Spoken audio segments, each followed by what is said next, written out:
Ladies and gentlemen, welcome to Hibiscus Sports Complex in Clump Road for the QBL Women's Quarterfinal in the 2018 season. As always, my name is Regan Baker and I'm joined in the commentary booth by Dan George. And Dan, after these two teams came up against each other last week, it was a 6-point differential in favour of the Pirates, but it's a whole different ball game here this afternoon. It's quarterfinals action, and what a game we have ahead of us. It's going to be a wonderful match, and if you just look at these girls on paper, you know, it's going to be a really tightly contested contest. But then when you look at them in person and you see the level of talent on the floor, not only will it be a close game, which will probably come down to the last few minutes to be decided, but it's going to be really entertaining to watch as well. Yeah, absolutely. And like I said, it was a 6-point game last time these teams versed, which was last weekend up in Rocky, which is one hell of a stadium. But there are some key differences in the game here this afternoon. Nicole Seacamp is away with the Opals camp. So Southwest down one of their key performers. I mean, Seacamp comes into the season having an absolutely outstanding time. She's been by far the best point scorer and one of the best defensive players for the Pirates. But that's not to be outdone by the players we still have out on the field. Obviously, Sarah Ellsworthy coming away with the Nothing But Net Media best newcomer in the QBL. So still a big lineup on both teams. But Southwest is going to have a really tough job taking on Shanavia Dowdell and Erin Ellenberg as well. They sure are, and we can talk more about it during the broadcast, but it's one of those tricky things when you have an elite Australian. They're here all year. The club invests in bringing them here, and then they're away for either in the men's comp and NBL pre-season, or like we see tonight with Seacamp away for an Opals, which is great for her, but not great for the Pirates. But they've still got the likes of, I call it Nat Purcell down there, but I guess the Purcell sisters, and Nat Taylor now by marriage name, obviously. But there's some wonderful players which are able to step up, and if Seacamp is not here, that's 15 or 16 shots more for these other girls. And if I'm Rockhampton, that's not necessarily a good thing, because these other girls are wonderful players as well. But it's going to be a great match, absolutely. Yeah, absolutely. I mean, it is two very different teams as well out on the floor. I mean, Southwest, they are quite a deep team. They have a lot of big-name players scoring a lot of points every single game. You know, when you got the likes of Steph Bairstow, Maddie Willie, Charmian Mellors, Sarah Ellsworth, I mean, they've got a very deep team with some strong players coming off the bench. Rockhampton, typically speaking, has 3 or 4 really strong players that play almost 40 minutes every single week, obviously in the likes of Shanavia Dowdell, Erin Ellenberg, Christina Bogue also coming in playing quite a significant number of games as well. So it's a kind of a handful of players versus a fairly deep team, but you know, that's not to say that Rocky isn't going to come out and absolutely fight for this, because Shanavia can do a lot of damage.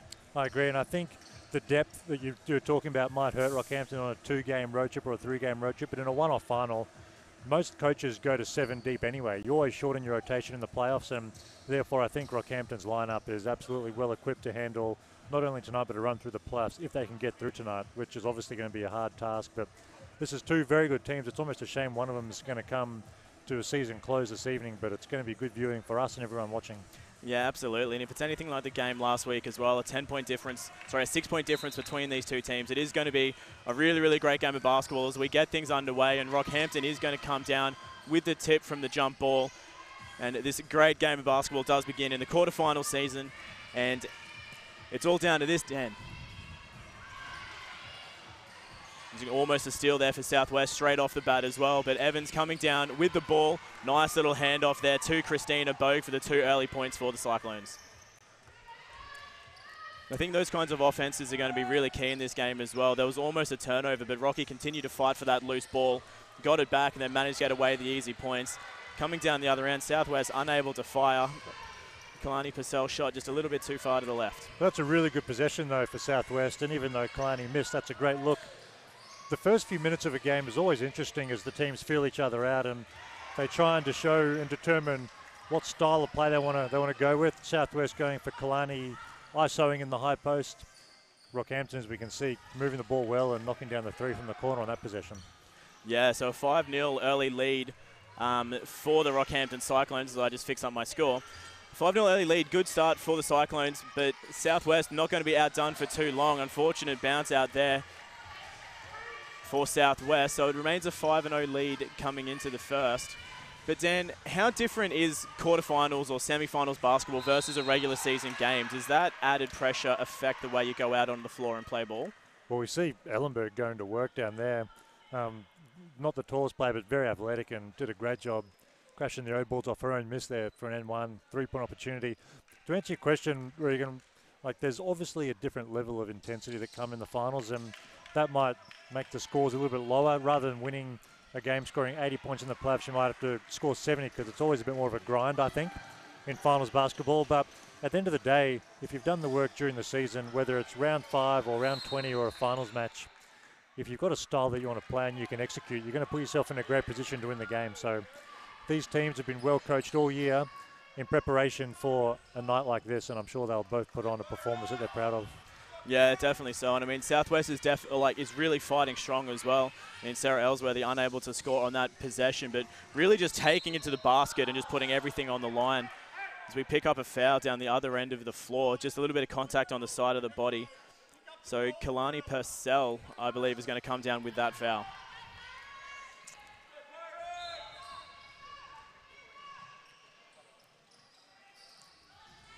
So inbound ball for the Cyclones. Got around about 10 seconds left on the shot clock to make a play. Erin Ellenberg with the ball as she steps up to a triple. A little bit too short, but they do recover the offensive board. And Ellenberg goes inside, but great hands there from Maddie Willie to get the steal out of the hands of Christina Bogue. Great work from Maddie Willie, and she's got a knack for doing that, as we've seen many times as Steph Besto puts on the floor here and gets a great look. Just can't quite knock it down. And Southwest have had a few shots like that that have just rimmed out, but maybe some early nerves, but they'll start to fall. But down 10-0, you might see an early timeout here from Coach Cheney if they can't score on this next possession. I think Southwest is definitely playing a really good offensive game of basketball as well. I mean, they're passing the ball around, they're finding open opportunities. They just can't quite get that shooting percentage at the moment, but they're definitely playing an offensive game of basketball. But 10-0 down, if they don't get a score on this possession, it wouldn't surprise me if Coach Cheney does go to the bench for a timeout. Yeah, and they haven't scored, but they're getting good quality looks. And at the end of the day, if you win or you lose, if you do that by getting good quality shots from the players that you want to get shots from, then you live with that. And so far, they're getting those looks, and I'm sure they'll start falling soon. Yeah, you can't be too angry when you're just missing shots, but you're looking for good opportunities. You're passing the ball around, and they do have a very good offense around the outside perimeter as well. So, shots are going to fall. I mean, you've got a team that's scoring really well throughout the season. They've got a high percentage shot. The buckets are going to fall, but they're taking the right opportunities early on. And sometimes, Regan, a home team feels that pressure a bit more in a final. Whereas if you're on the road, you're the lowest seed, which is why you're an away team like Rockhampton are this evening. And here comes the timeout now, 13-0. What a great start for Rockhampton. But I was just going to say, when you're on the road, sometimes you don't feel that pressure because your crowd's not here. The supporters are obviously cheering for the other team. And they're coming out freelance in Rockhampton, and they're looking great so far. Yeah, definitely so. 13-0 run. Cyclones really taking it to the rim in the game so far. There is a timeout on the floor for the Pirates, so we're going to take a quick break as well. But we'll be back with you with more QBL quarterfinal action in just a moment.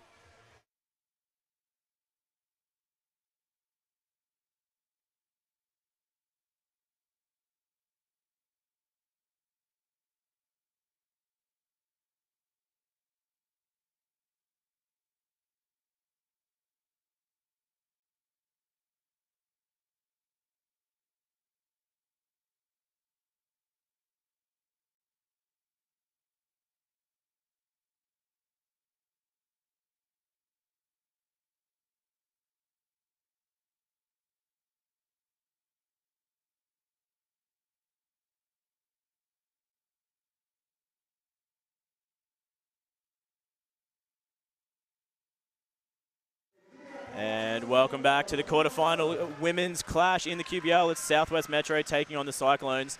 It's a 13-0 lead early on for the Cyclones. Coach Cheney for the Pirates. A good early timeout just to rally the troops, just keep those motivation levels high, to keep the energy levels there. They're doing a great job offensively out on the floor. They just haven't seen the shots drop. I don't think there's anything that Southwest needs to be worried about just yet. Well, basketball's a game of runs, and we all know that. So you expect Rockhampton to make a run at some stage tonight. Just so happens they've made it in the first 4 minutes of the game. And Southwest know that they're going to make runs too. So we could easily see a 5 or 6 or 7 point run from the Pirates here, and all of a sudden you've got a 2-possession game. So I don't think there's any need to be worried. But sometimes when it's early in the match, you can feel a bit nervous when you don't see the scoreboard ticking over. But all it takes is 1 or 2 buckets, and we see Steph Besto working nicely out of the post there to get the Pirates account open for the night. Yeah, and basketball is such a mental sport as well. And, you know, you could easily see yourself 13-0 down in the first 3 minutes. And, you know, that can have a lot of impact mentally on how you play your game, and you do start to stress. But I think Southwest does have such a great team culture. They've got a great coaching staff on the sideline as well. And like you said, Steph Besto going to the bucket, getting the points on the board to break that 13-0 run. And it's just about keeping your head in the game and taking those right shots, which the girls are absolutely doing out on the floor. See Sarah Ellsworthy taking it nice and aggressive to the basket, drawing the foul there on Erin Ellenberg. So that'll be her first foul in the game, and Ellsworthy will go to the line for a couple of free throws.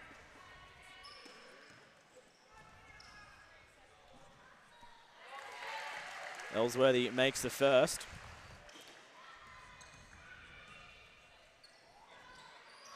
And the second, which is exactly what you would expect from Sarah Ellsworthy. She's shooting at over 84% from the free throw line on the season. So a very, very good free throw shooter. So if she can keep herself there consistently throughout this game, she'll find herself a couple of nice easy buckets. Speaking of Ellsworthy, great defense there, just putting her body on the line in front of Taylor Evans. No foul obviously called offensively, but good defense.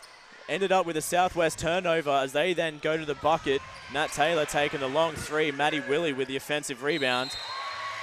Dishing off to Nat Taylor, going strong to the bucket and picking up the foul against Taylor Evans.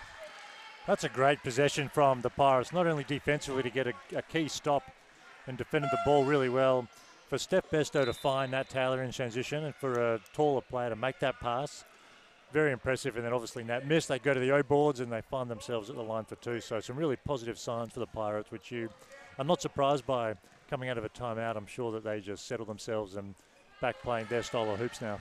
Yeah, and it's good seeing them playing a strong, aggressive game of basketball as well, because Southwest's game really is on the inside. You know, they've got such a big team. They've got so much performance under the bucket. So if they can keep driving their way into the keyway, you know, drawing those fouls and taking the easy buckets on the inside, I think they have a really good opportunity. The tight defense up the court from Southwest as well, making it difficult for Cyclones to get the pass off. As we see a wedgie, which you don't see very often in the QBL at all this season, and jump ball going to go in favor for Southwest as well.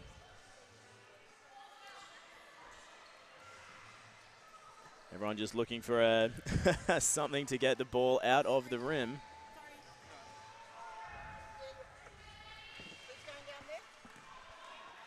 So Southwest getting the possession off the jump ball situation when it got stuck in that rim. It's 13-5, an 8-point game here. Southwest currently sitting a couple of points behind, but Maddie Willie, aggressive drive to the bucket. Dish off as Kalani Purcell takes a nice little sent jump shot for 2. What we said a couple of minutes ago, or even a minute ago, they go on a 7-point run themselves. They were down 13-0. They go 7-zip.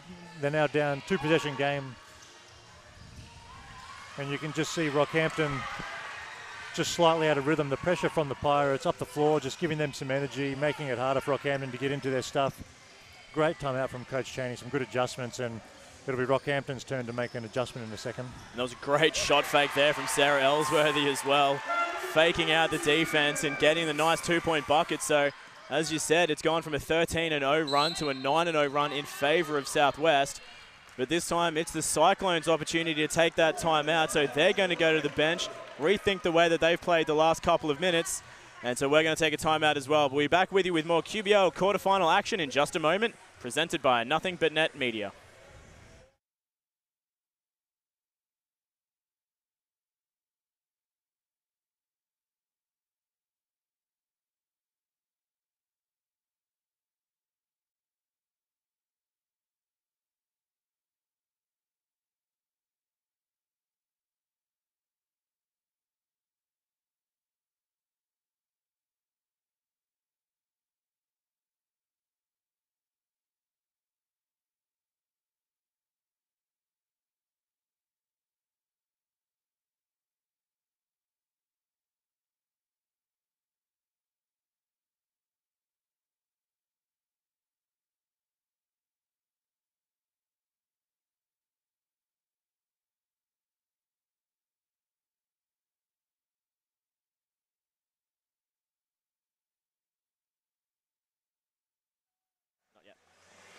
And welcome back to Hibiscus Sports Complex. It's the QBL quarterfinal game in the Women's League. It's Rocky taking on Southwest Metro. It's a 4-point game. Southwest, after going down 13 points early on to the Cyclones, they've just made a 9-0 run of their own. Really good timeout there from Chris Mudridge just to try and break the stride of Southwest, but a good steal there. And what a run up the floor. Unfortunately, not able to convert is Nat Taylor. Really good defense. Great hands from Kailani. Fantastic defense. I think from Rockhampton, we'll see what they come up with in the timeout, but I think the ball's got to go back in the hands of Ellenberg at the point. I think when they started the game, she was in control, managing the tempo of the game, getting them through sets and being aggressive herself. I think she needs to take a bit more control here for that team, and we see her launch a shot here and nothing but net, knocking it down to get Rockhampton's scoreboard ticking over again. Yeah, Ellenberg's having a great game already. So those will be her 11th points out of the total 16 for Rockhampton. And she was absolutely instrumental in the game last week against Southwest. She scored 32 points against the Pirates in Rocky last weekend. So if Southwest can't stop Ellenberg from going on those kinds of scoring streaks, she could easily put on another 30 points here this afternoon. And it's not just her scoring. I just think that she can maintain the tempo that they want to play at, which allows all the other girls to get involved as well. So she can score the ball, as we know, but it's just her setting the table for everybody else as well, which is why it's so important that she maintains possession here, which is what that presser from the Pirates was trying to do, get it out of her hands, and they're able to do it for a few possessions. Yeah, she's just such a strong player all over the field, and I mean, that's exactly why she got my vote for the player of, QBL all-time 5, because she really does have such a strong game and such a big presence down both ends of the floor. It's not just about the 30 points that she puts on the board. She's a great leader for this Rocky Cyclones team as well. Oh, no doubt. 6 rebounds, 6 assists a game to go with her 22, almost 23 points a night. It's been an impressive season for sure. Great offensive board there from Bairstow off a missed Ellsworthy shot. We're just under 3 minutes to go as Maddie Willie fires a triple of her own. That bounces out. Rebound coming down in the favour of Taylor Evans. The Southwest defense a little bit broken on this passage down the court, giving a wide open 3-point shot to Brooke Blair. Couldn't fall though, but Southwest needs to clean up that defense a little bit in transition because that was wide open. I mean, they just had a couple of quick passes down the floor for that wide open 3. So Southwest needs to close those gaps and play a little bit tighter on Trans D.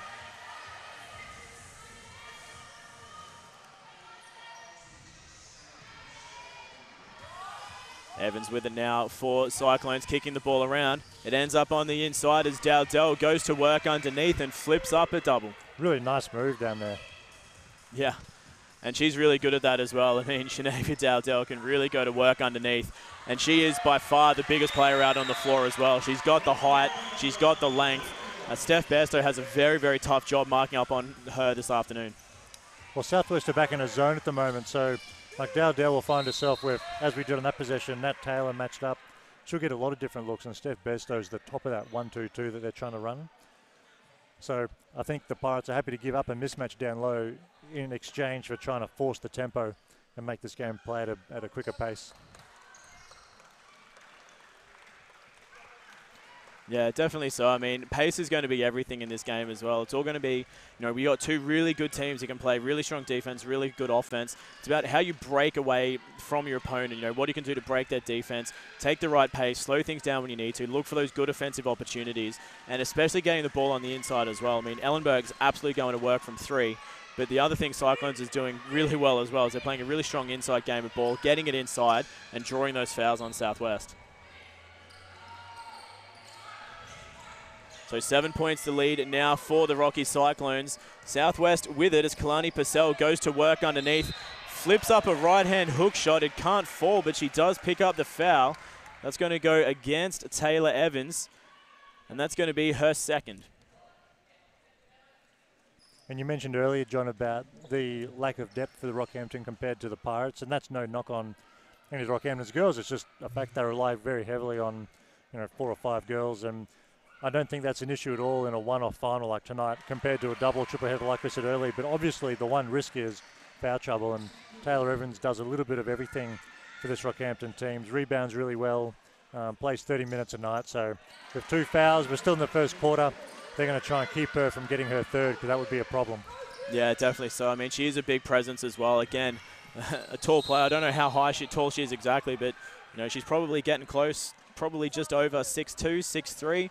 So another big play underneath. And, I mean, Evans has had a great season as well. She's put on some really good minutes for the Cyclones. So she's a big presence underneath.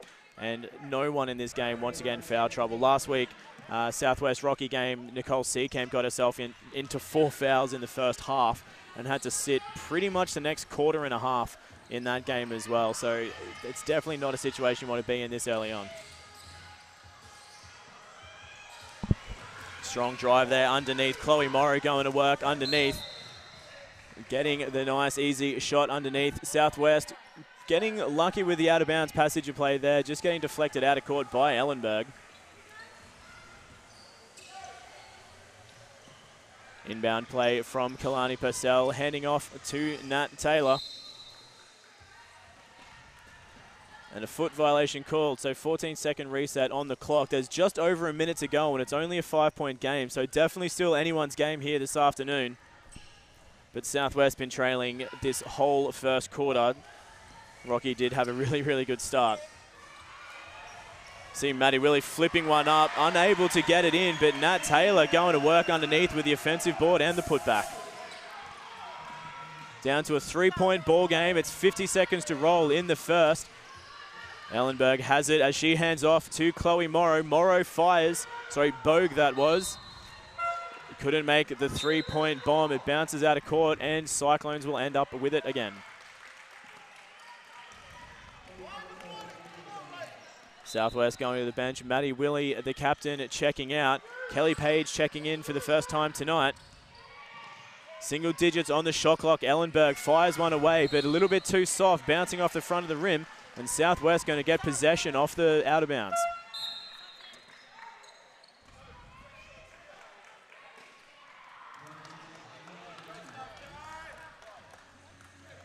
So there'll be about a 10-second differential between game clock and shot clock. 3 points the difference. What do you think Southwest is going to try and do here? Shoot quickly and hope to get a second opportunity, or try and waste as much time as possible, make it hard for Cyclones to score? I think they just run offense to get the best quality shot they can get, and a step besto three is always a good option. And, interesting foul there to put Rockhampton to the line for 2 shots. The Pirates may not have needed that foul, but it does give them another possession to close the quarter. At least it should, if these shots get knocked down by Evans here. Yeah, a bit of an interesting choice there from Mellors to get the foul with 14 seconds to go. I mean, I guess it's a good foul if Evans misses both, but she makes the first, and she has had a relatively good clip from the free throw percentage. Oh, not 67%, so she's been shooting all right from free throws. She makes the first, knocks down the second, so interesting foul choice from Charmian Mellors. They'll have 14 seconds to score. As the game clock rolls down into single digits, Steph Bairstow has it. Dishes out. Amanda Beatson with it now with 3 seconds on the shot clock. Dishes off to Bairstow. Bairstow's going to fire, but couldn't quite get it away as it bounces off the corner of the backboard, and we go into the first quarter break. It's a 5-point differential, and the Cyclones are in the lead. What a great quarter. Like we said pre-game, we expect it to be an entertaining match to watch. In 24-19, there was certainly plenty of offense on display. The Rockhampton Cyclones, made a great run to start the match, 13-0. The Pirates came back on a 9-0 run of their own, and they've been neck and neck ever since. So a great first quarter in the books, and looking forward to the next quarter coming up. Yeah, 5 points is not something that'll scare the Pirates this early on. They did have a good 9-point run of their own. So it's a 5-point differential going into the first quarter break. We're going to take a quick rest as well, but don't go anywhere, and we'll be back with you shortly with more QBL quarterfinal action presented by Nothing But Net Media.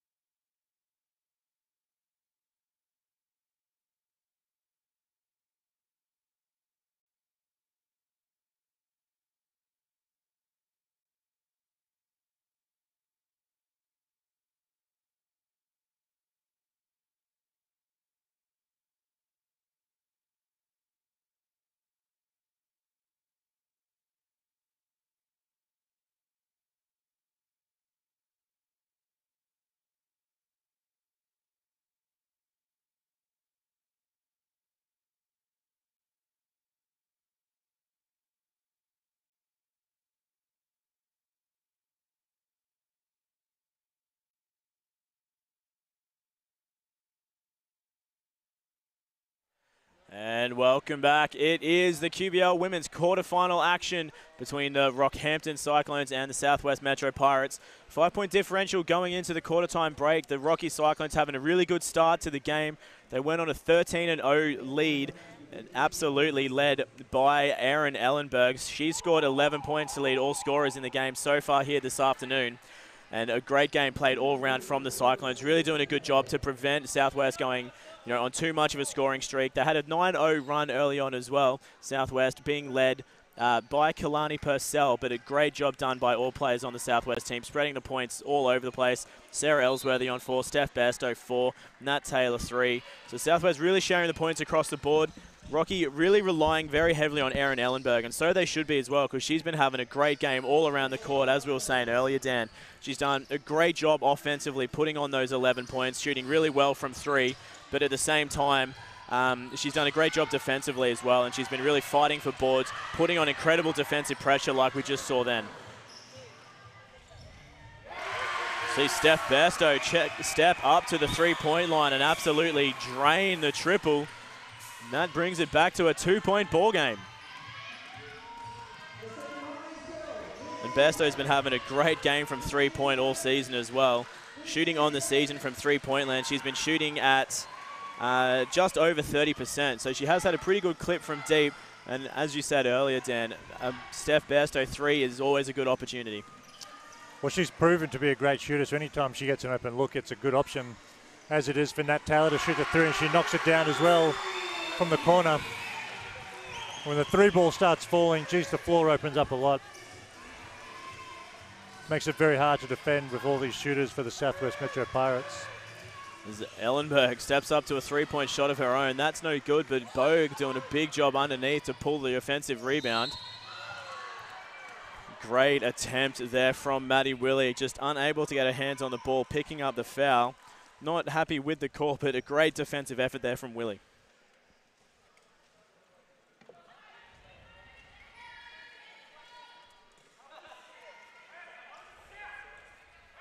So 27-25, it's a 2-point ball game. Just again going back and looking at some of the stats from the quarter-time break. Southwest doing a good job all around in terms of rebounds as well. You got Mellors and Bairstow sharing 2 apiece. Taylor Evans doing a big job underneath for the Cyclones. She's pulled 5 boards so far. So a really good job, and again, Evans being on those 2 fouls. She's been dominating the board, so it'll be tough if Rocky loses her early on to foul trouble. I think every game of basketball, but especially playoff basketball, it's so important to control the backboard, meaning whoever controls the rebound count for the night and limits second opportunities for the other team goes such a long way towards getting a win. So if you can pick up some O boards, you get yourself some extra possessions, really makes a big difference on a night like this. So that'll be key moving forward. Yeah, just looking at the stats in front of us as well, both teams pulling 14 rebounds so far. Southwest 5 offensive, Rocky 4 offensive. So both teams doing a really good job at trying to grab those boards. So we see a good steal there from Kalani Purcell to get the opportunity back for Southwest. But rebounding is such a big thing as well, and so are turnovers. They're 2 things that, as we just quickly check in on that, a big 3-bomb to get Southwest the lead for the first time. That going towards Nat Taylor.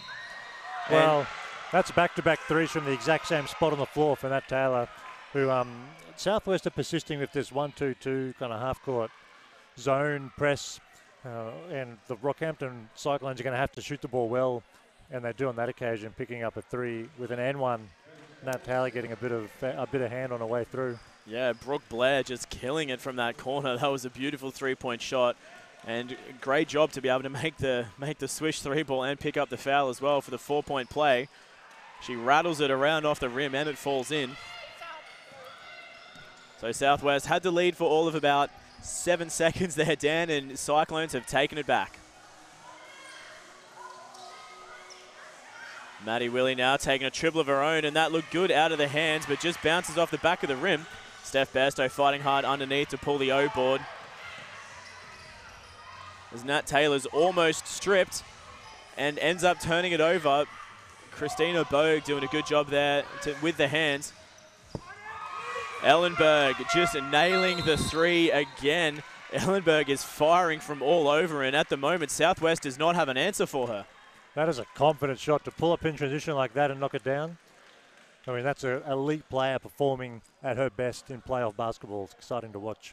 Yeah, she's shot 14 points now. That'll be 3 from 5 from deep as well. So Ellenberg is having an outstanding game early on. Southwest really going to need to find something to stop her if they're going to keep themselves in this game. There is a timeout on the floor from Coach Cheney, so we'll take a quick break as well. But we'll be back with more QBL quarterfinal action presented by Nothing But Net Media.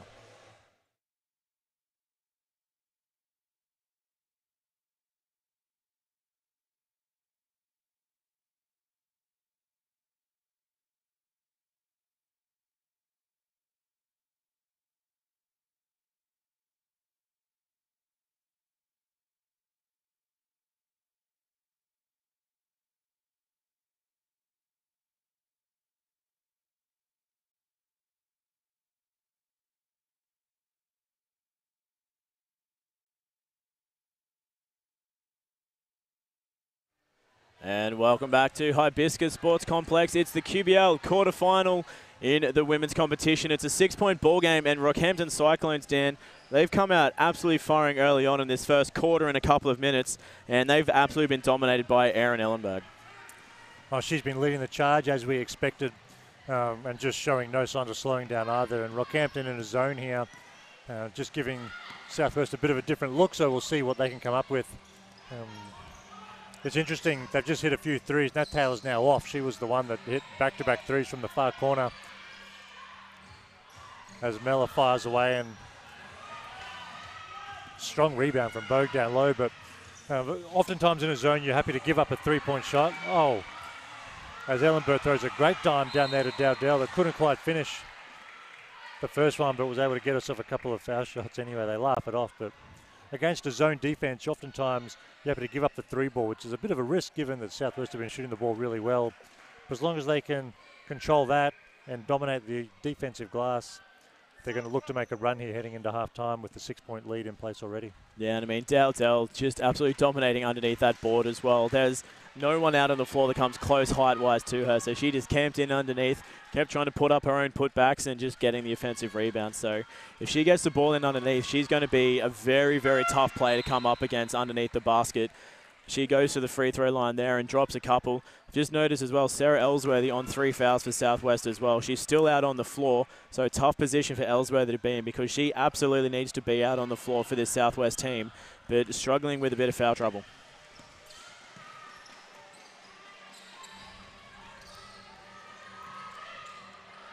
And that's a great inside look there from Sarah Ellsworthy to Kalani Purcell to put the 2 points on the board. And then Purcell backs up as well with the quick hands to knock the ball out of bounds. And Coach Cheney going to the full court press here as well. But Rocky easily breaks it and goes straight to work on the inside. Taylor Evans takes a jump shot, can't quite pull it off. See Mellors coming down with the defensive board for the Pirates.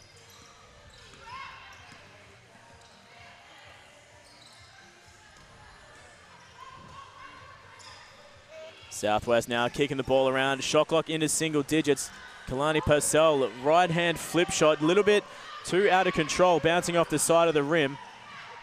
But Cyclones going to work on the inside, and it's a great look inside there from Brooke Blair, drawing the foul. That's going to go against Steph Bairstow. And that'll be 4 team fouls as well on Southwest, only 4 minutes into the quarter. Well, there's no fouls on the Rockhampton Cyclones, which is fine. It's just an indication how the game's been going. But on your home floor, it does put Southwest in a position where they can't play defense quite as aggressively as they would like to, in fear of putting the Rockets, excuse me, I keep saying the Rockets, the Cyclones on the foul line for two free throws. Yeah, and it is, like you said, Dan, there's no fouls on the Rockhampton Cyclones team, but it is absolutely indicative of how the game's going out here on the floor. The Cyclones are doing a really good job of being aggressive down the offensive end of the court, and they're intentionally taking it into the Southwest players to draw those fouls. And they've got themselves in a really good position now where for the next 6 minutes, every single foul is going to end them up on the free throw line. And a great inside look there from the Pirates, getting Kalani Purcell open underneath to make the nice, easy bucket. She brings it back to a 4-point game, but Rocky's going to go straight back to work down the other end. A flip shot there from Christina Bogue is no good. Ball rolling out of bounds in favor of the Pirates. And that's a good defensive effort there from the Pirates as well to really make sure that that offensive rebound didn't happen. They worked hard, they knocked the ball off the Cyclones and got it back. Yeah, really great defense from the Pirates. And they'll be looking to string together 2 or 3 possessions just like that. And unfortunately, they couldn't string the offense together there as well. The turnover coming from really quick hands from the Cyclones to give them another opportunity here. Bogue has it at the top of the key, dishes off to Ellenberg. She looks to go to work, driving right and flipping up a nice little jumper. Her shot and putback no good, but working hard on the inside. Charmian Mellors comes down with it and draws the foul.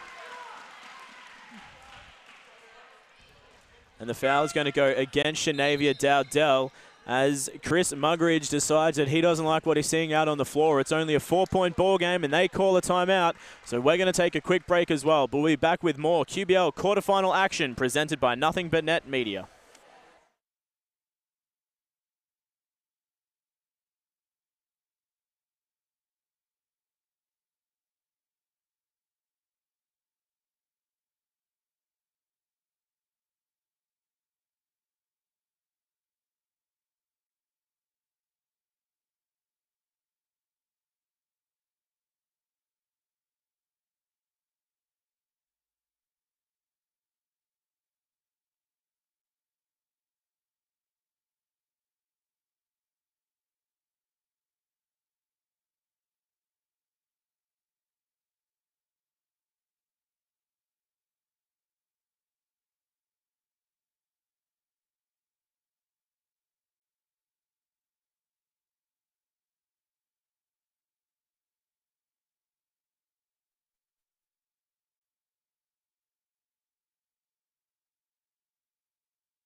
And back with you here. It's a 4-point ball game in the women's QBL quarterfinal action.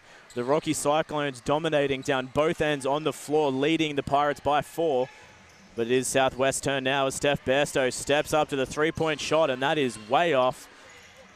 But good offensive effort underneath to get the O-boards. Erin Ellenberg coming down with that loose ball, and she goes coast to coast, flips one up, and makes the points. There is no stopping her in transition.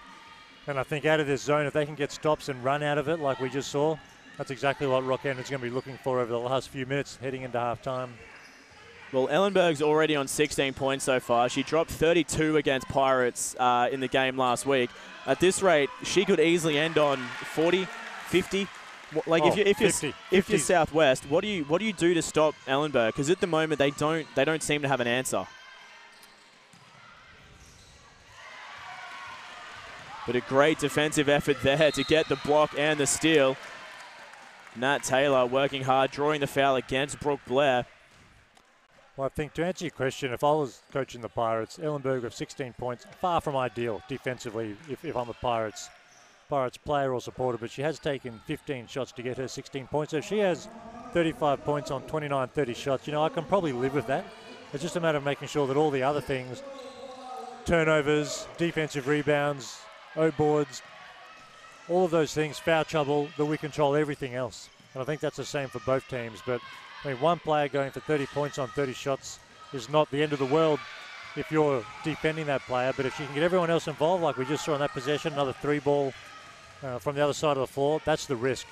The floor opens up so much, and Ellenberg can get hers, and she gets the other girls involved. That's when this Rockets team, also known as the Cyclones, become dangerous to defend. Apologies.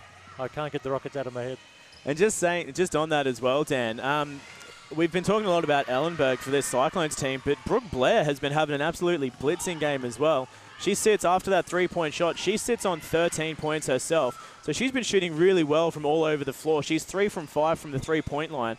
So I think she's come on like a little bit under the radar here from Southwest, and I don't think they've realised that Blair was going to come out and have as good a game as she's having, because she's doing a great job out on the floor. No, I agree, and we just saw Purcell reach over the back, picking up her second foul, I think it is. So, again, she's got to be careful over the last few minutes here not to pick up her third. But like we said earlier, that also pushes the Cyclones to the other end of the floor to shoot 2 foul shots, even though it was on an O-board. So that's the risk of getting into that early foul trouble Just keeps the scoreboard ticking over if Evans can knock these foul shots down, which hopefully, if you're a Cyclones fan, she can. Yeah, well, she went 2 from 2 earlier on, so I'm sure Evans will be able to make these ones, but in typical fashion, it's the curse of the commentators. The minute we seem overconfident, they happen to miss.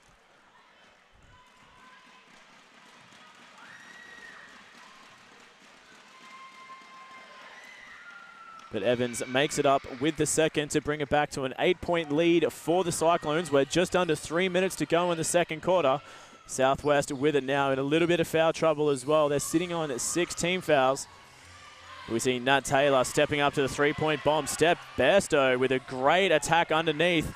Again by Kalani Purcell, really working on the O-boards. They just can't seem to find a way to make the ball fall.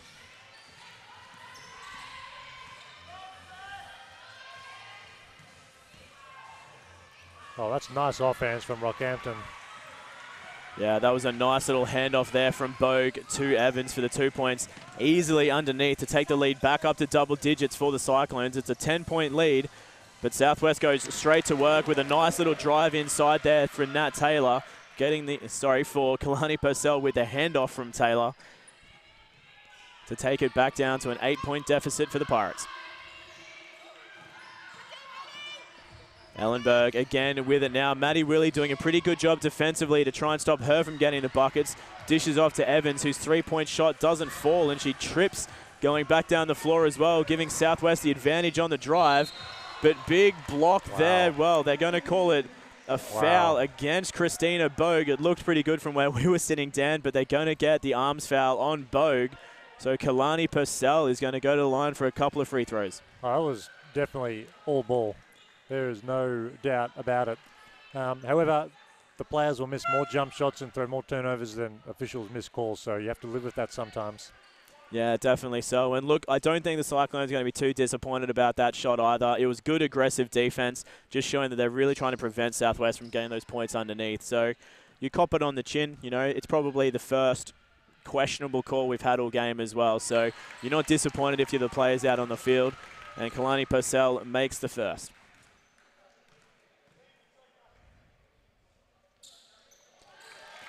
Second free throw, also good. Taking the lead again, back down to 6 points.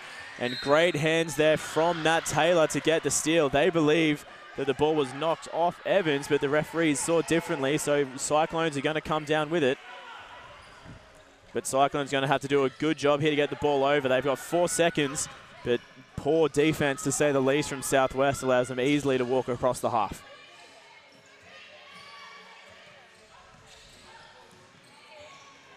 Ellenberg going to work on the inside with a nice little fadeaway jump shot there for 2. That is a tough move. I mean, you just cannot give her the middle of the floor. Every time she gets her feet in the paint, she's either scoring herself or she's finding a teammate. Just got to, from Southwest, just try and keep her out of the paint. As hard as that is, she's obviously very talented and gets in there at will, but that's the challenge defensively, I think, at the moment. Yeah, she's just such a hard player to defend. Like you said, Dan, she's all over the floor. She can shoot from deep. She's got such quick foot speed that she can, you know, shift around defensive players. She can take a fadeaway jumper. She can drive to the bucket. She's got hops. She's just an all-round, really difficult player to defend if you're a Pirates player. She sure is. We've got 1:11 left in the half here. 8-point lead for Rockhampton.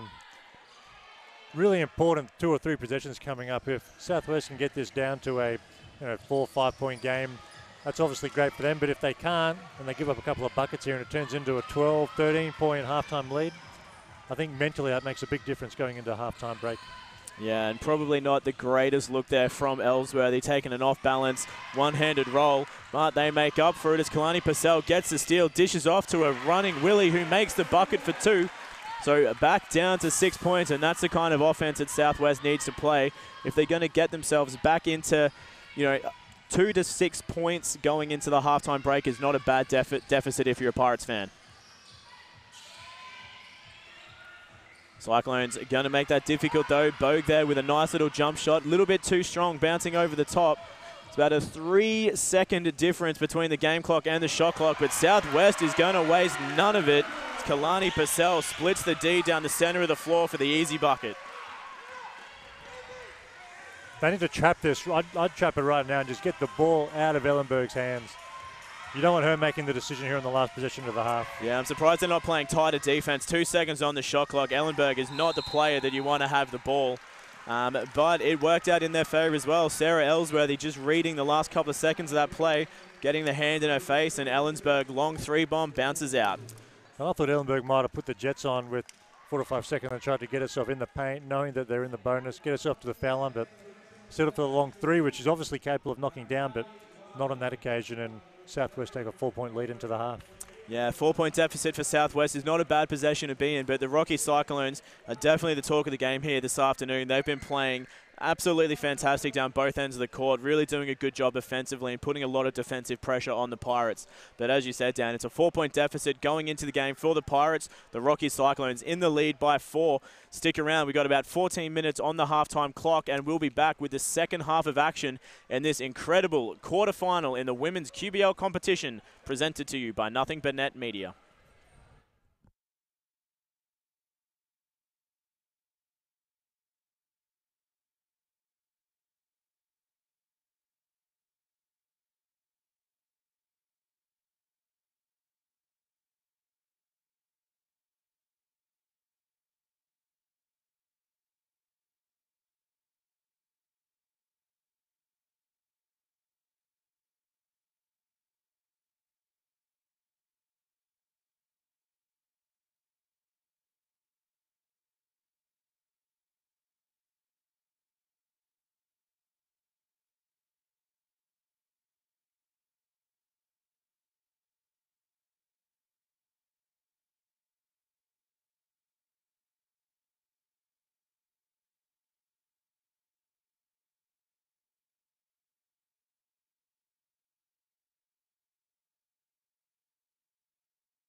And welcome back to the QBL Women's quarter final between the Southwest Metro Pirates and the Rockhampton Cyclones. It's a 4-point ball game, 46-42, so 4 points in the lead for the Rockhampton Cyclones.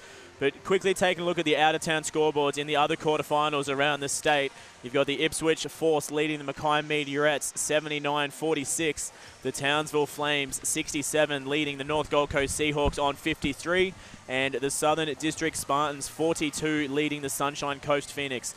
So a couple of close games all over the state, but this by far is probably the best one. I'm going to be a little bit biased there. It's a 4-point game. This is going to go down to the wire. And just looking at the stat sheet sitting in front of me as well, it's a great game all around. Neither team shooting that well from the field. Southwest shooting at 37.2% to Rockhampton Cyclones 38.5%. So not a great job there from either team. But the reason that the Cyclones are that little bit in front is they've shot 7 from 16 from three-point land, shooting at 44%, and they're doing a much better job on the boards as well. They've got 28 rebounds with Christina Bogue, Erin Ellenberg, Taylor Evans, and Shanavia Dowdell pulling 5 boards apiece to Southwest's 424 across the board, well shared across the space. Maddie Willie for Southwest doing a really good job offensively as well. She's pulled 6 assists and only scored a couple of points, but doing a really great job on the offense. And Southwest 16 assists across the board as well. So doing a really good job at sharing the ball, dishing off, looking for those open opportunities and not being selfish with the way that they're handling the ball. And I think Southwest have done a really good job looking after the ball too. That's what stands out to me. Only 3 turnovers in a full half of playoff basketball is impressive. Rockhampton have had 8 turnovers. Still pretty good, but obviously higher than Southwest 3, which has led to more possessions for Southwest. So that's great from their point of view, but this is going to be a great half. Regan, looking forward to seeing what both teams have adjusted at halftime and what product is on the floor for the next 20 minutes. Yeah, absolutely. And if you were both these teams, Dan, what would you be talking about at halftime if you were the coach? Oh, I think as Ellenberg does what she does and gets the scoreboard started for Rockhampton here in the third quarter with a nice little kiss off the glass. But these teams have had a long season, pre-season going back, who knows, maybe the end of last year in some cases. So they've got a style of play they want to play. So at halftime, they would have just been reinforcing, girls, we know what we do. Let's just go out and do it. Yeah, definitely so. And I do think for Southwest in particular, they need to just go and play the game of basketball that we've seen them play throughout the season. Yes, they're down Nicole Seacamp, but they've still got a wealth of talent out on the floor here. So they just need to play the game of basketball that's got them into third place overall coming into the quarterfinal series. But I think the one thing they need to adjust is how they're defending Erin Ellenberg. Because at the moment, she is just running rings around every single player on the Southwest team. And she's getting to the bucket, she's scoring triples, she's scoring underneath, she's taking pop shots. She's just doing everything. Well, like I said earlier, it doesn't really matter if she has a lot of points, if she also takes a whole lot of shots. And we've seen her get the third quarter started with 5 quick points, which takes her tally up. I mean, at halftime, as we look at the stats, she was 18 points on 18 shots. She's now 23 points on 20 shots. I mean, she's getting it done. But it's not just her scoring that hurts, like I said earlier. It's all the other things she does, getting her teammates involved, opening up the floor for other players. I would be almost inclined just to trap it and get the ball out of her hands. And if someone like Christina Bogue or Taylor Evans comes up with a big 20-point game, you can live with that. But I don't think if Southwest go down tonight, they want to go down with Ellenberg controlling the game like she's at the moment. Yeah, no, I couldn't agree more. I mean, realistically, that's what they need to do. I think Southwest just needs to adjust the way they're playing up on Ellenberg. They need to be trapping the ball in the backcourt.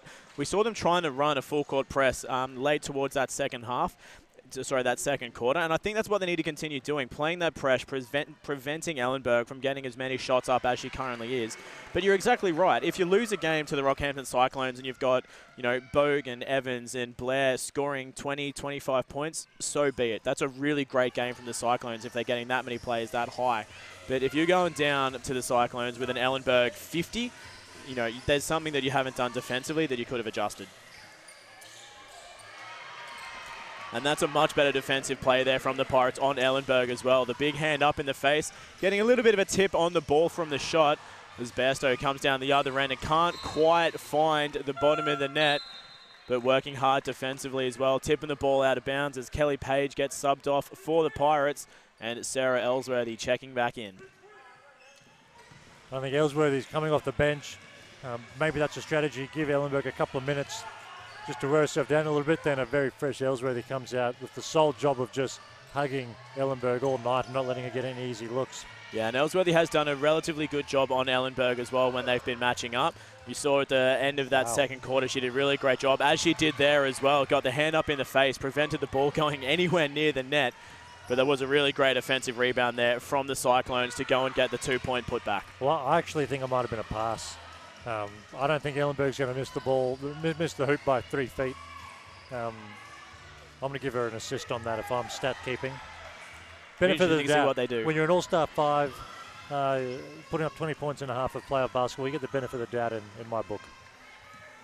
Well, we are up to an 11-point game here. The Cyclones, again, for the third quarter in a row, coming out absolutely firing on all cylinders and really putting the points away early on. So up by 11. It's a 7-point lead now for the Cyclones. 2.5 minutes into this third quarter. And if you're Southwest, that's not a great position to be in. Every single quarter, the Cyclones have come out absolutely dominating from early on. So I think now is the point in time where Southwest really needs to knuckle down and work their butts off defensively to try and stop the Cyclones continuing this streak. Well, and it's Kaylani's third foul as well, and it was purely out of frustration down there. But she's got to be careful in foul trouble. I actually think it's time for Southwest to go back to what they showed in the first half, which is let's extend the pressure up the floor. Excuse me, I thought, as Nat Taylor goes to the hoop with a whole lot of contact. Easily could have been 2 foul shots, but just a baseline out of bounds, I think. I think Charmaine Meller in the first half came in and gave them some great energy as they went up the floor. That 1-2-2 press back to a half-court zone. I think they need to do something like that just to change the routine of this game a little bit. They're in a bit of a rut. Rockhampton's playing well. Time to switch it up a little bit.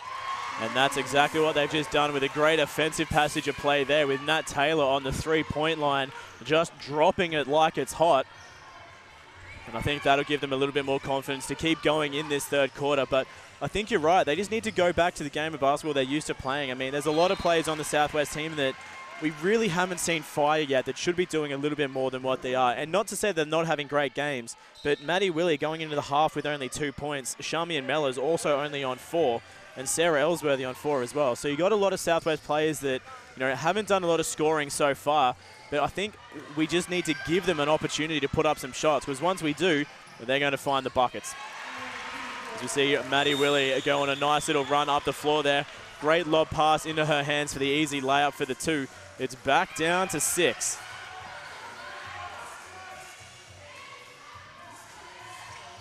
Ellenberg now with tight defense there from Kalani Purcell, who got the hand on the block. That's not a good shot. I think when you're Ellenberg, you fall in love with the fact you can score the ball, but she has to know as well, she has to be efficient tonight. She can't have 30 points on 31 shots. That's not going to get it done. And she can get that shot anytime she wants. So let's play some offense, get the ball through hands, get my teammates involved. And with 5-6 seconds left, if I need to take that rushed contested shot, I can do it then. Not early in the shot clock, though. She needed to recognize that mismatch because she was never going to get the ball over the top of Kalani Purcell. So she has been shooting really well all game, but she also needs to recognize and play smart and take the correct shot opportunities, like the one we just saw there from Taylor Evans, just draining it from the 3. Kalani Purcell with it now inside. No-look pass into Maddie Willie, who steps back and fires. A little bit too soft. Couldn't get it over the top of the rim. As we see Ellenberg with it now, marked up closely by Sarah Ellsworthy. Ellsworthy doing a good job on Ellenberg, keeping up nice and tight. Kalani Purcell plays a good defensive game of ball on Christina Bogue, forcing the rush shot that went absolutely nowhere.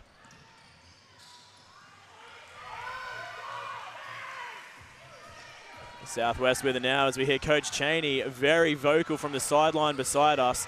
Nat Taylor, long 2, no good on that occasion. Defensive rebounds for Cyclones. So we see a corner triple find its way into the bottom of the net. That's Brooke Blair. She's been scoring from all over town this afternoon. She has been super impressive shooting the ball. I think that'll be her 5th 3. At least her 4th if the stats renew. Maybe it's her 4th, but 4 or 5 doesn't matter. She's been lights out and just given Rockhampton a fantastic boost, which is maybe a little bit unexpected. We knew she was good, but she's coming up with 4 or 5 threes in 2.5 quarters of basketball is amazing. Yeah, I think that'll be 5 from 7 from 3-point land from Brooke Blair. She's been having a great game. She's on 16 points, so she's been firing from all over the place. It is a timeout on the floor, though, for Coach Cheney, so we're going to take a quick break as well. It's 12 points the lead for the Rockhampton Cyclones, but we'll be back with more basketball action for you shortly.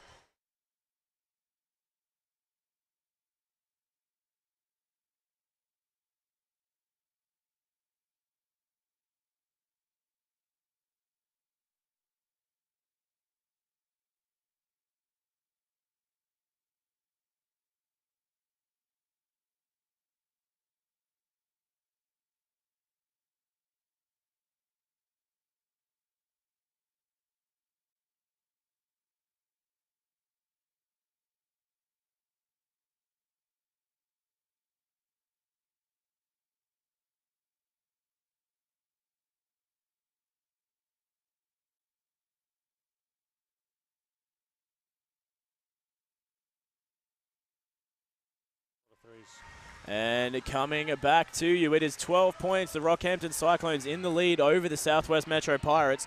Before the breakdown, we're talking about Brooke Blair going on an absolute 3-point streak. She's 5 from 7 here this afternoon.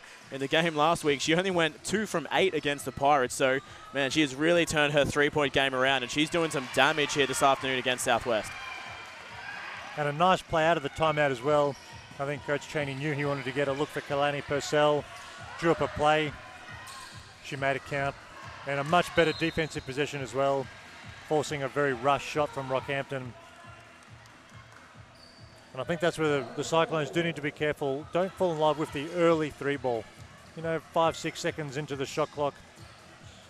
Unless it's wide open, I'd almost be trying to wind it down and make Southwest play a lot more defense than that. Yeah, well, Purcell has definitely been the big point scorer here tonight for Southwest. That inside layup there puts up her 21st point for the game. So she's been having a really, really good game from the inside. She's shooting 8 from 14 from the field. And she closes the gap down to 8 points as we see her go to work again on the defensive end this time, pulling the rebound and picking up the foul against Taylor Evans. It's a very soft foul for reaching over the back, but that is Taylor Evans' third personal with almost 4 minutes left in the quarter. So she needs to be careful as well, because picking up her fourth would be bad news for the Cyclones. Yeah, because she's been doing a really good job on the boards as well. She's got 6 rebounds, which 5 have been defensive. So she's been working well to get herself inside to pull those rebounds. So if she finds herself in foul trouble, that could be a bit of a tough position for the Cyclones. And I'm just wondering if Shavannah Dowdell is injured. She is. Oh, she is? Okay, yeah, cool, so in the game, we haven't seen her a lot, which is a surprise. In the game last weekend against Southwest up in Rockhampton, I believe it's a hamstring injury. She only played about 8 minutes in the game and then had to go and sit down from that injury. So it just goes to show that this Rocky team is relatively deep and they do have a good starting 5. If they can sit Shanavia Dowdell, who's averaging 20 points a game, and they can still be up by 10 over the Pirates. Well, it will be interesting if this game gets close, how tempted the coaching staff of the Cyclones is to see if they're going to put her back into the game, because obviously a very, very good player, and when healthy, one of the best bigs in the league. And if this game stays at 10 points, we're okay. But if it gets down to a 1 or 2 possession game and there's 2 or 3 minutes left, geez, it's tempting to put it back out there. Yeah, Ellsworthy taking a couple of really rush shots underneath. Not exactly good-looking shots, but the Southwest managed to make it work as Charmian Mellors got the rebound and put it away for 2. But you're exactly right, I think, Dan. You know, if this game does become close, especially in the fourth quarter, how tempted are you as Coach Muggeridge to put Dowdell back into the game? I know she's been trying to get herself out on the floor a little bit and play a bit of ball, but it is a tough position to play in. Do you play in the quarterfinal here to ensure the win and risk not playing the semifinal? It's a big call. Right. Evans, by the way, has been phenomenal for Rockhampton tonight. Defensively, rebounding the ball, knocked down her second 3 of the quarter as Ellenberg knocks one down as well. And just like that, it's back up to a 14-point ball game. Coming back to that comment about Dowdell, I think she either is healthy to play or she's not. There is no maybe. She either commits and she's part of the group. And I'm not saying she's not committed. I'm saying the doctors and the physio have to say, yes, she's part of the group tonight, or no, she's not healthy and she can't go.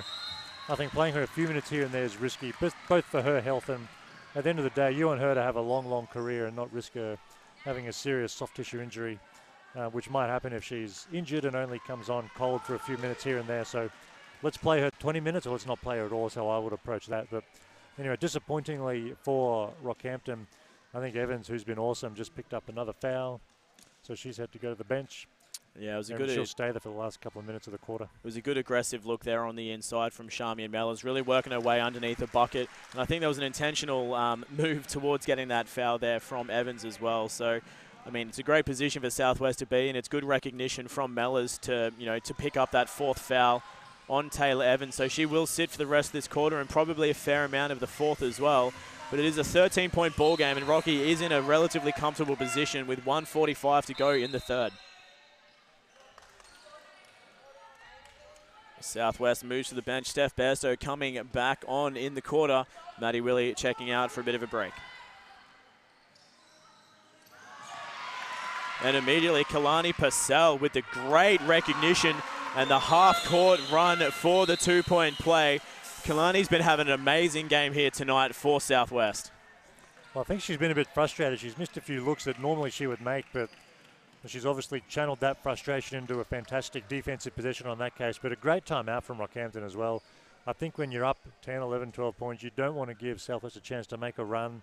These supporters here tonight start to get excited. So as soon as they had that mishap and gave up a lap, quick timeout. I think that's great coaching.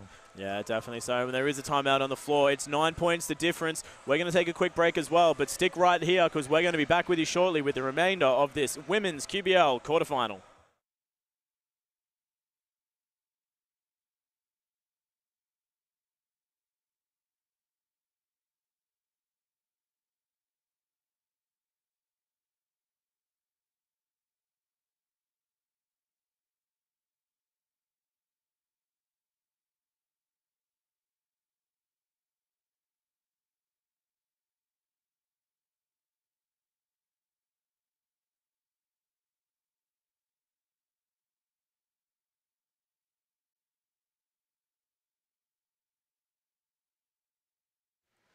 And welcome back. It is 9 points in the QBL women's quarterfinal here at Southwest Metro Basketball. The Rockhampton Cyclones are really controlling this game from the get-go, doing a really great job to get early leads in every single quarter and making Southwest fight their way back late in the periods.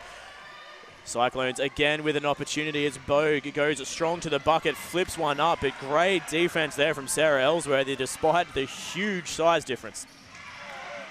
Speaking of a great defensive effort despite the size difference, Ellenberg picks off the pass too, and she's going straight to the hoop for two.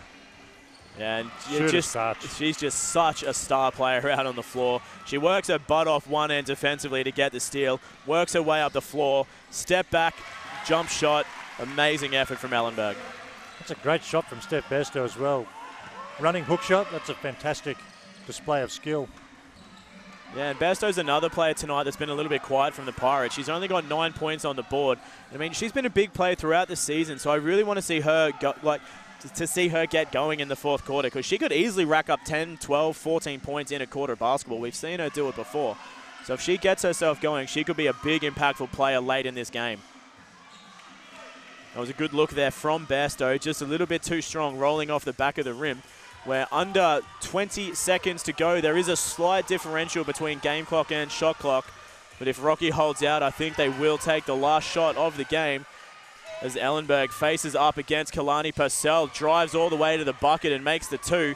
Southwest with 5 seconds to score. Kalani Purcell, I think, just recognizing the time last minute. Dishes off to... That's a very lackadaisical. Coach Cheney's going to be mad, and rightfully so. What are they doing with 5-6 seconds? They don't look like they're down 13. They're just chilling on that last possession. I'm surprised. I'm sure he'll let them know about it. There was plenty of time to get. I mean, you can get the length of the floor in 5 or 6 seconds. They could have got a layup or a better shot than that. So it just shows maybe they're a bit rattled. They didn't expect Rockhampton to come out and play as well as they have. But Ellenberg has just been all class. And like we said, if she has 30 points on 30 shots, you can live with that. But her third quarter was exceptional. 29 points on 12 of 26 shooting, which is 46%. You can't criticize that at all. Doing a great job scoring the ball, but also running the possessions and running the offense for her team. And they're going to be tough to beat from here. Yeah, absolutely. I think there's a little bit of work to do from the Southwest end of things, and I'm sure Coach Cheney's about to clean that up because there is a little bit of a motivational issue there. There was no recognition of the time. There was no work there to get that last shot. There's no urgency at all, and I think in playoff basketball, whether it's the first minute, the last minute, you're up 10, you're down 10, doesn't matter. You're in a finals game, and it's an elimination match. You better have a sense of urgency, and they don't at the moment, which means they're not going to win unless that changes. Yeah, definitely so. There's a little bit of work to be done out on the floor, but we're going to take a quick break before we bring you the fourth quarter of action here in your QBL Women's Quarterfinal, presented by Nothing But Net Media.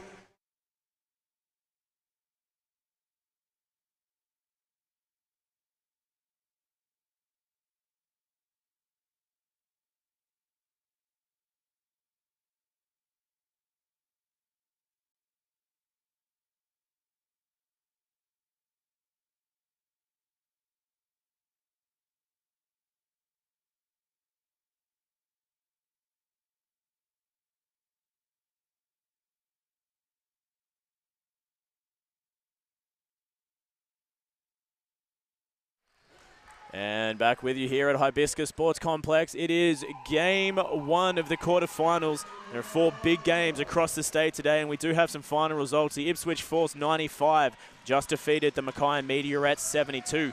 And the Southern District Spartans 89. The Wompt at the Southern Sunshine Coast Phoenix on 64. There is also the Townsville Flames 87, currently leading the North Gold Coast Seahawks on 65.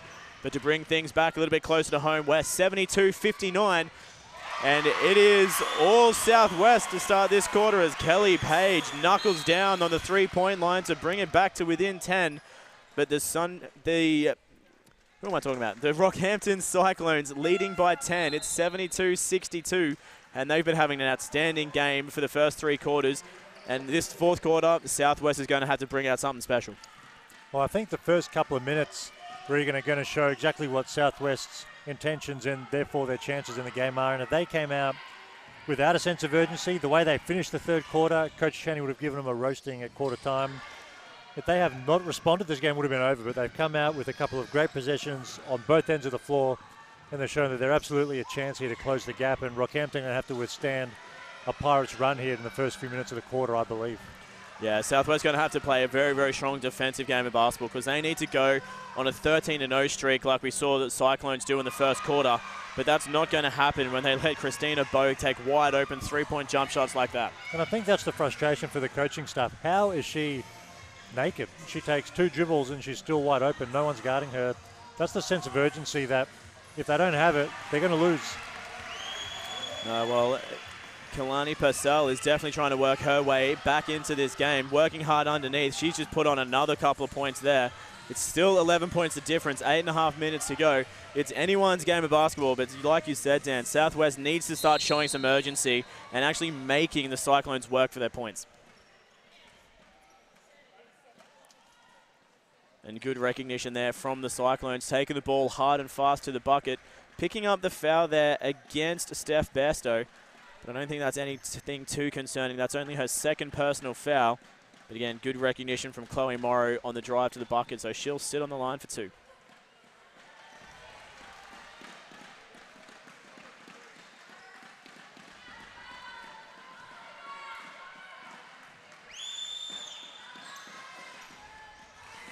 Morrow misses both. We sit locked at 11 points, the difference. But Ellenberg, with no work required, going to the bucket with a step-back fadeaway for 2.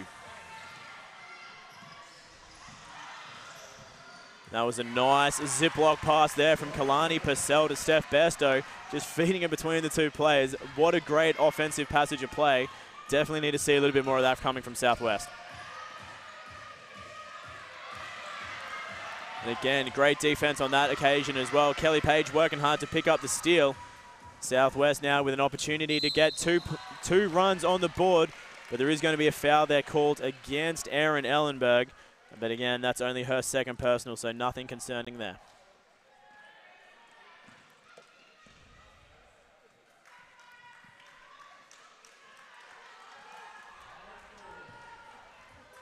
Southwest starting to look a little bit more aggressive late in this 4th quarter in comparison to the first 3. Don't know whether it's too little, too late or not yet, Dan, but they're definitely starting to, to get that urgency. They know they need 11 points to try and get themselves back in this game with 7.5 to go. Let's see what they can pull out. Well, it's definitely not too late. There is a mountain of time left in this ball game. So 11 points is not a lot. 17 or 18 points is those. Obviously, they don't want this to blow out any further, but I mean, 7 minutes for 11, 12 points, that's nothing. They've got plenty of time and plenty of ability to close this gap.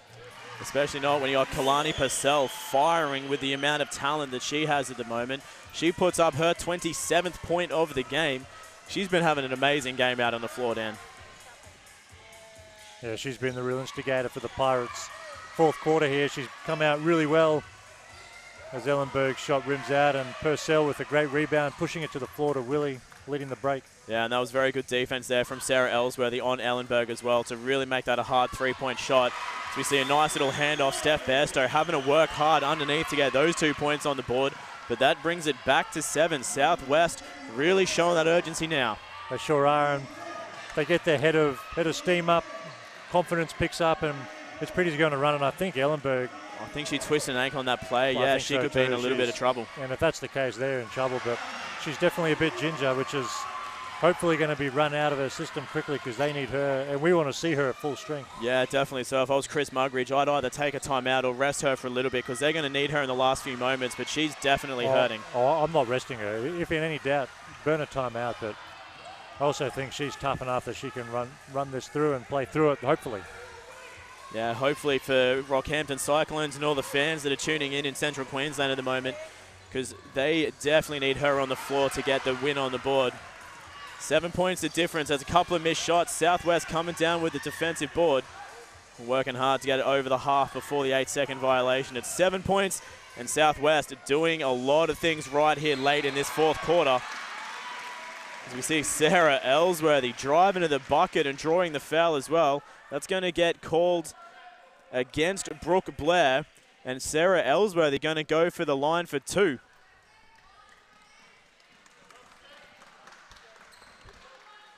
As you can see in the bottom left-hand corner of your screen, Ellenberg just leaning over, trying to rest up. She's definitely feeling that pain. I think it's her left ankle that she tweaked just on that passage of play when she went down the other end of the court against Sarah Ellsworthy. I think it's the left ankle she's tweaked. But I think you're right. Chris Mugridge might need to take the timeout just to give her a bit of a rest. But she's going to keep fighting through because we've got a 5-point ball game on our hands, Dan. Well, just like that, it's back to 2 possessions.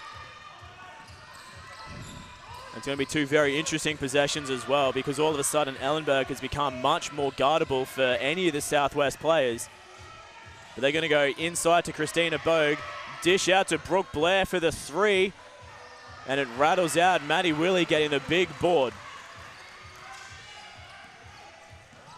This game is well and truly within Southwest reach now. They've come from 12 points down at the start of the quarter.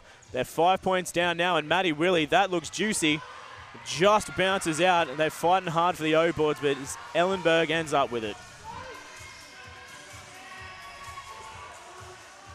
And that's the kind of quick shot. Maybe that's how Rockhampton want to play, but I just don't think that's a good shot. I mean, all respect to Katrina Clifford, but I just think that they need to make Southwest play a lot more defense than 5 seconds worth. It's kind of interesting, Dan, because we were talking about how Southwest were playing a very rush game of basketball. I kind of feel like it's changed now. It's the Cyclones that look rattled. I agree. The momentum has changed in an instant, Regan. You're right. Yeah. And it's now time for Rockhampton to control it and regather themselves and start playing basketball on their terms again. Yeah, because this Southwest team, they've really had control of the last 3 minutes of play. And hopefully this Southwest crowd gets behind their team as well, as there's a big 3-second violation called on Nat Taylor. And that's not normally a call I like to see in a game of basketball, but she was definitely camping in there for quite some time. And I think as a bigger player, you don't want to see that foul, that 3-second call, but as long as it's consistent. So if you're going to camp out, as long as you call it every time someone camps out, that's okay. We know how the game's been called. So she was definitely in there for a while on that occasion, so can't criticise that call at all. Yeah, Ellenberg putting the Jets on a little bit there on that possession, so ankle coming a little bit good as we saw the handoff in the end to Chloe Morrow for that nice little elbow jump shot for 2. So we're back up to 7 as Sarah Ellsworthy turns it over and losing control out of bounds. So maybe Cyclones are about to get that last stretch of gas here in the fourth quarter. They were looking a little bit rattled, but they're starting to piece some plays together. Well, I think Ellenberg looks a lot freer. She's moving, not 100%, but you can tell she's not feeling too bad. Or that ankle's going to be sore tomorrow, but no one cares about that as long as it feels good right now and they can get a win. See Brooke Blair dishing off to Chloe Morrow. They've only got a few seconds to shoot here as Ellenberg almost ankle breaks Ellsworthy, fires the very deep 2 and hits the bottom of the net. We're back at a 9-point ball game, and the Rockhampton Cyclones are taking control again. And it looks like Southwest Metro, they've taken a timeout on the floor, so we're going to take a quick break as well. But stick right with us as we bring you the last 4 and a bit minutes in this fourth quarter of QBL Women's Quarterfinals.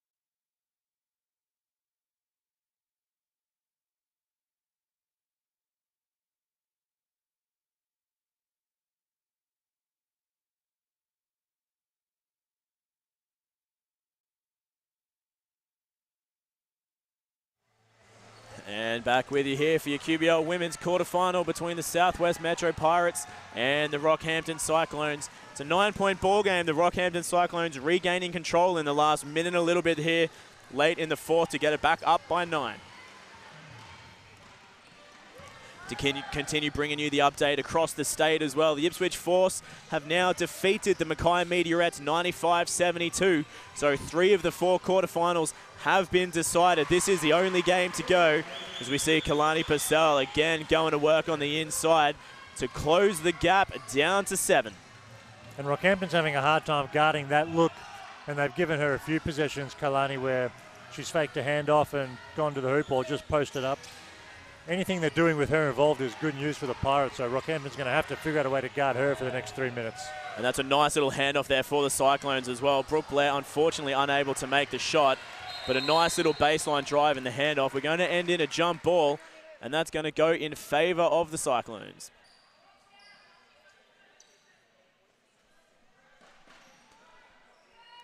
.11 seconds on the shot clock for the Cyclones. They've got the out-of-bounds passage of play. It's a 7-point ball game, and everything, it still has been going Cyclones' way in this fourth quarter, Dan, but Southwest defense has definitely picked up, and they're playing a lot more aggressive defensively and really fighting for that loose ball. They sure are. Well, it's playoff basketball. There's 3.5 minutes left in an elimination game. You would expect them to be on the floor, fighting for loose balls, crashing the glass. It's everything we expected this game to be, Regan. Really well contested game with lots of talent, as Taylor Evans shows her class. She's been wonderful tonight. Yeah, she puts on her 13th point of the game as well, shooting from just under 50% from the field as well, and she has been having a really great game of ball here this afternoon. She takes the lead back to 9, but a nice little handoff there from Kalani Purcell to Charmian Mellors for the easy inside jumper.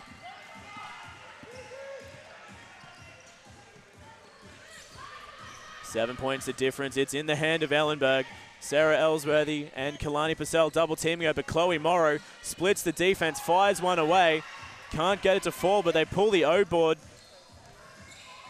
As Evans, nice drive, straight down into the chest of Maddie Willie and fires a beautiful looking shot, Dan. Damn, that's a tough bucket.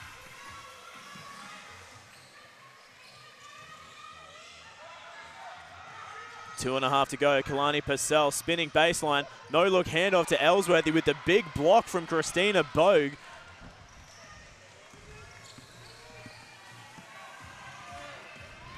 See Ellenberg taking on Sarah Ellsworthy. They're going to call the foul on Ellsworthy. I don't know whether you were in the same position as me, but that looked like a little bit of a push off from Ellenberg to start with before Ellsworthy came in with the swipe on the arm. Well, I think that's just a crafty player, and Ellenberg is obviously experienced enough to know that you can create a little bit of contact and make it look like more than a foul than maybe what it was. That's just a smart player, earning herself 2 shots. And if she knocks them down, which we expect her to, it's back up to a 10, 11-point game here. 2 minutes, 24 seconds left. Yeah, it is a very, very smart passage of play as well, because that puts Sarah Ellsworthy on 4 personal fouls with just over 2 to go as well. So very good play from Ellenberg. She misses the first free throw, though, makes up for it with the second. We're back at 10 points the difference. The Rockhampton Cyclones taking a nice, healthy lead with just over 2 minutes to go in the fourth. Kalani Purcell looking all class as she spins baseline and fires what I would say to be a very wild shot, but she gets the foul against Christina Bogue, and she will go to the line for a couple of free throws.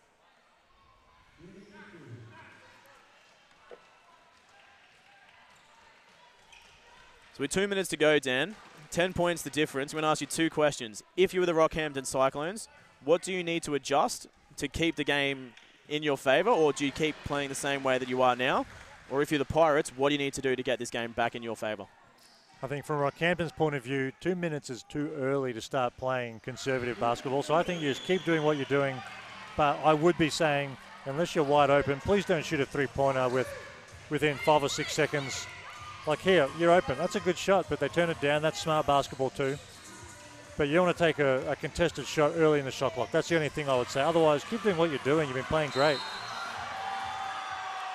It's very aggressive defense there from the Pirates as well. Really showing, you know, that they know that they need to get the possession back, and Maddie Willie just being a little bit over-aggressive on that occasion, picking up the foul. But the defensive aggression is good to see from the Pirates. I think that's what the Pirates' answer is. They need to try and speed this game up and generate more possessions for themselves, and you do that by pressing up the floor, trapping in the half court, anything to speed this game up, because 8 points is not a lot, but it is a lot if there's only 6, 7, 8 possessions left in the game. Yeah, well, we are under 2 minutes to go. It's an 8-point ball game. Ellenberg has it, and she drives baseline and flips one away, and it falls in. 10 points the gap. Coach Cheney going to take a timeout. There's a minute 46 seconds to go. We're going to take a quick break as well before we bring you the last minute and a half in this QBL Women's Quarterfinal, presented by Nothing But Net Media.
And back with you here at Hibiscus Sports Complex. It's 10 points of difference, a minute 46 to go in the last QBL Women's Quarterfinal of the weekend. And Dan, we were just chatting offline then. Southwest, they've really not been playing a strong, consistent game of basketball. They've had 3 or 4 minutes of basketball where they're playing really, really well, stringing together, 9-0 runs, 10-0 runs. But across the board, they just haven't been playing with the consistency that we've seen in previous weekends. And I think that's been part of the big reason why they haven't got themselves in the lead on this occasion. Well, out of that timeout, they ran a set to get Nat Taylor a three-point shot, and they executed that set perfectly. But she just didn't knock down the shot. But you know what? That's okay. We got the shot we wanted, or at least that's what it looked like. And I think that's what they've been lacking tonight. It doesn't look like they've run the same sort of structure that we're used to seeing out of the Southwest team. And, of course, when arguably your best player's not here, like with the C camp, obviously that has an impact. But that means without her, you even have to be more structured and more consistent and more methodical with the way you play. And I think that, to Rockhampton's credit, that's what they've been able to do, take Southwest out of their structure. Yeah, definitely so. And I mean, it's been tough for Southwest all season as well. They've had players come and go with different national commitments, college commitments overseas. And it is unfortunate that coming into quarterfinals, they don't have Nicole Seacamp. But, I mean, she is away at an amazing opportunity, potentially finding a spot in the Opals squad to play at nationals. But at the end of the day, you can't rely on one player. Southwest took on this Rockhampton Cyclones team last weekend with Seacamp playing half a game of basketball. But at the end of the day, this Rockhampton Cyclones team, they're without Shanavia Dowdell. So they've also lost one of their bigger players coming into this game, same as Nicole Seacamp. But the rest of their team, they've stepped up.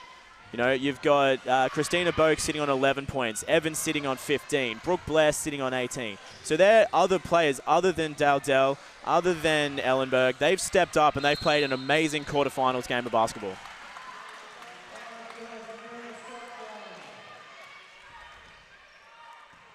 We see the ball end in a jump ball, so Southwest going to get control over the ball. They're 13 points down with 50 seconds to go. I think it's all but over for Southwest's 2018 run at the championship, but they've had a damn good run at it, Dan. But this Rockhampton Cyclones team, and Ellenberg in particular, they've just been way too good here tonight. I think you've summed that up perfectly, Regan. It's sad to see a team fight all year and put in all the work to get a home final and a high seed. But that just shows the depth of the competition, how good all these teams are when you've got a 6 seed walking in here and playing so well. And Ellenberg, obviously the player of the match, just been outstanding on both ends of the floor.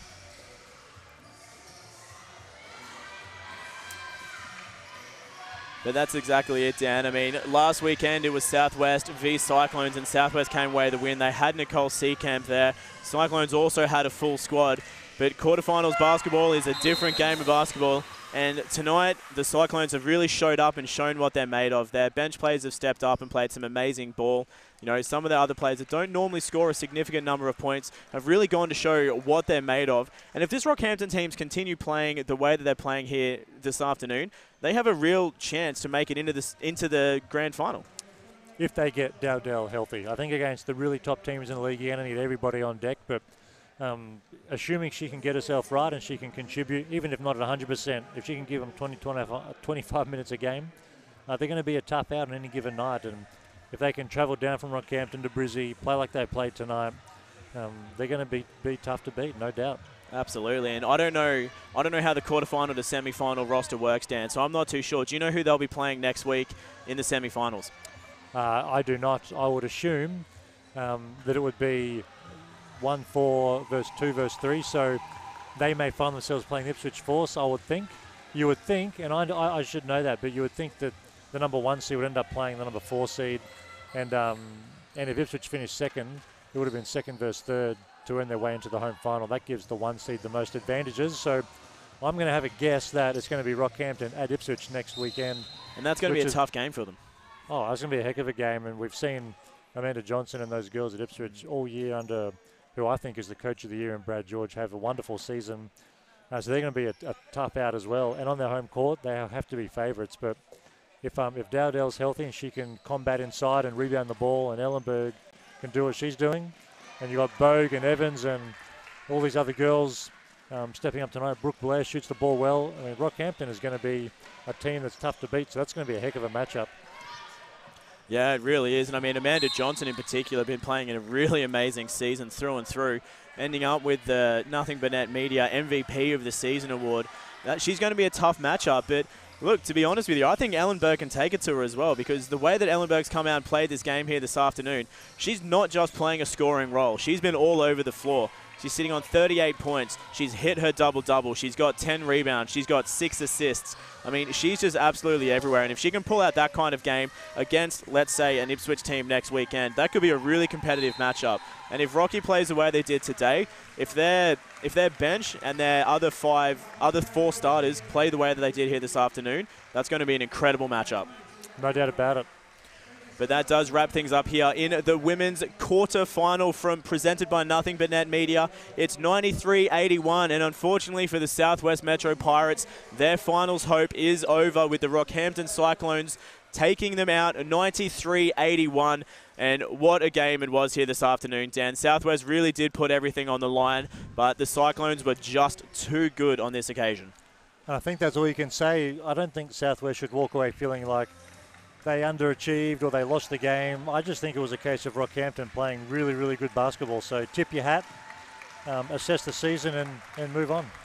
Yeah, absolutely. Southwest doing a really great job out on the floor. We're going to take a quick look at some stats here on the score sheet. From the Southwest Metro Pirates, Kalani Purcell absolutely leading the way, scoring 31 points.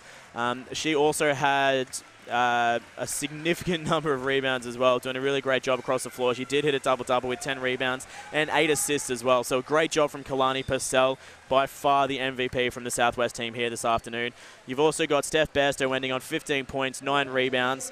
Nat Taylor, 12 points, 4 assists, 4 rebounds. And Charmian Mellors on 9 points.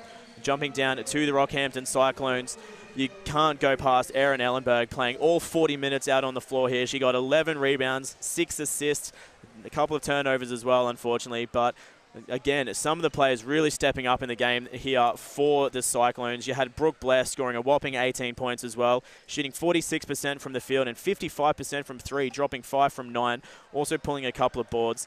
You got Taylor Evans also having a great game on 15 points, pulling 9 rebounds, 4 assists, shooting 50% from the field and 100% from three-point land. And Christina Bogue ending on 12 points, 10 rebounds as well. So a really great game across the board for the Cyclones.